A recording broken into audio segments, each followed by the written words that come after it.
اللہ رب العزت نے سیدنا موسیٰ علیہ السلام کو وحی فرمائی کہ اے موسیٰ، فلاں بستی میں ایک تاجر رہتا ہے، اس کو جا کر میرا سلام کہنا۔ اے موسیٰ، اللہ کے نبی کے ذریعے سلام، یعنی دیکھیں کہ جب اللہ پاک ناراض ہو اور معاف فرمائے تو اتنی عظمتیں دے دیتا ہے۔ یہ تو اللہ کی طرف قدم بڑھانے کی کوشش کرنی ہے، بس ایک قدم بڑھائیں وہ 10 قدم آپ کی طرف آتا ہے۔ پھر بھی ہم اس کی طرف قدم بڑھانے سے قاصر ہیں۔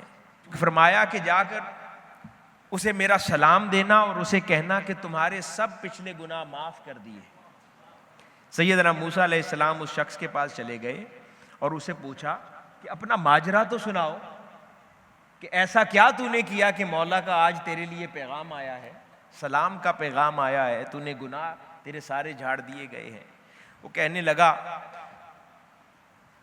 کہ آج تو میں عابد ہوں، لیکن ہمیشہ ایسا نہیں تھا۔ اس سے ایک امید بھی پیدا ہوتی ہے کہ اللہ پاک اگر جب بھی انسان جاگ جائے اور زندگی کا ٹرننگ پوائنٹ وہ ہو تو اللہ پاک مہربانی فرما دیتا ہے۔ تو کہا کہ ہمیشہ سے ایسا نہیں تھا، میں تاجر تھا، پہلے بھی تاجر تھا۔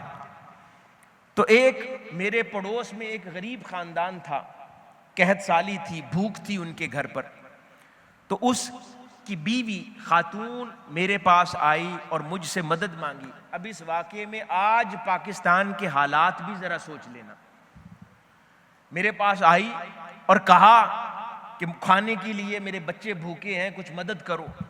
اس نے کہا میں بے ایمان ہو گیا، میں شیطان ہو گیا، مجھ پر شیطان کا حملہ ہو گیا۔ میں نے اسے کہا کہ ہاں کھانے کے لیے تو ہے، مگر دوں گا تب جب میری تم خواہش پوری کرو۔ اس کو گناہ کی طرف کہا۔ وہ خاتون چھوڑ کر بھاگ گئی واپس اپنے گھر، لیکن جب گھر پہنچی رات دیر گئے تک بھوک سے اپنے بچوں کو بلبلاتا، چیختا چلاتا روتے دیکھا تو اس ماں سے صبر نہ ہوا۔ وہ پھر واپس کہا میری طرف آ گئی اور اس نے کہا کہ جو تمہیں خواہش پوری کرنی ہے کر لو، لیکن میرے بچوں کے لیے کھانا دے دو۔ آج پاکستان کے ان حالات پر بھی ذرا غور کیجئے۔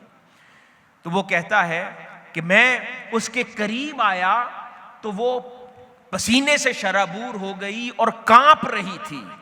میں نے اس سے پوچھا کہ تو کانپ کیوں رہی ہے؟ وہ کہنے لگی کہ بے شک میں یہ اپنی بھوک دور کرنے کے لیے کر رہی ہوں مجھے، لیکن میرے مولا سے خوف آ رہا ہے۔ وہ کہتا ہے میں یہ اس کی بات سن کر کانپ اٹھا کہ یہ پسماندہ حالات کے اندر بھوک کی ماری پسی ہوئی آج بھی اپنے مولا سے اتنا ہی ڈرتی ہے، اور مجھے جس کو اللہ نے تمام نعمتیں، آسائشیں اور کرم نوازیاں کر رکھی ہیں، وہ اپنے مولا کے خوف سے بے نیاز ہے۔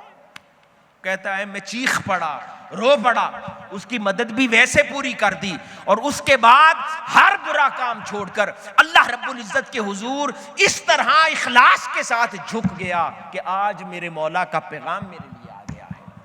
اس طرح میں نے اپنی زندگی کو بدل لیا۔ تو بات سمجھ کیا آئی کہ اگر کوئی ارادہ کر لے اپنی زندگی کو بدلنے کا تو اللہ پاک آج بھی اس کی مدد فرماتا ہے اور اسے تھام لیتا ہے اور گناہوں کے دلدل سے نکال لیتا ہے۔